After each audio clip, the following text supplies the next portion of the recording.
Car എന്ന ആശയം ആദ്യമായി രൂപം കൊണ്ടത് 1769-ൽ ഫ്രാൻസിലായിരുന്നു. അന്ന് സൈനികാവശ്യങ്ങൾക്കായി നീരാവി ഉപയോഗിച്ച് ഓടുന്ന ഒരു വാഹനമാണ് നിർമ്മിച്ചത്. അതായത് കൽക്കരി, മരം തുടങ്ങിയവ ഉപയോഗിച്ച് വെള്ളം തിളപ്പിച്ച് ആ ആവി കൊണ്ടാണ് ഇന്ധനം ഉപയോഗിച്ചിരുന്നത്.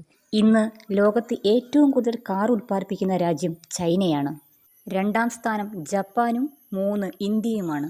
ലോകത്തിലെ ഏറ്റവും വില കൂടിയ ആഡംബര കാർ റോൾസ് റോയ്സിന്റെ ലേറോസ് നോയിർ ഡ്രോപ്ടെയിൽ എന്ന മോഡലാണ്. ഇതിന്റെ വില 250 കോടിയിൽ അധികമാണ്. പക്ഷേ ലോകത്തിലെ ഏറ്റവും വില കുറഞ്ഞ കാർ ടാറ്റയുടെ നാനോ ആണ്. ഇതിന് 1 ലക്ഷം രൂപ മാത്രമേ വിലയുള്ളൂ. സമയം ലോകത്തിലെ ഏറ്റവും സമ്പന്നനായ കാർ കമ്പനി എലോൺ മസ്ക് ആണ്. ഏറ്റവും വില കൂടിയ ആഡംബര കാറുകൾ റോൾസ് റോയ്സ്, ബുഗാട്ടി, പഗാനി എന്നിവയാണ്.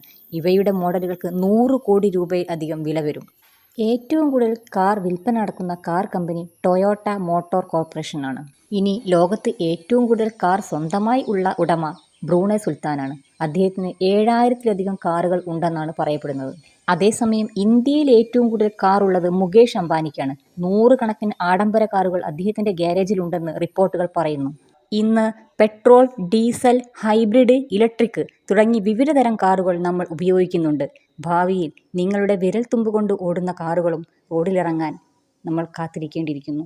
ഈ വീഡിയോ ഇഷ്ടമായാൽ എൻ്റെ ചാനൽ ഒന്ന് സബ്സ്ക്രൈബ് ചെയ്യണേ.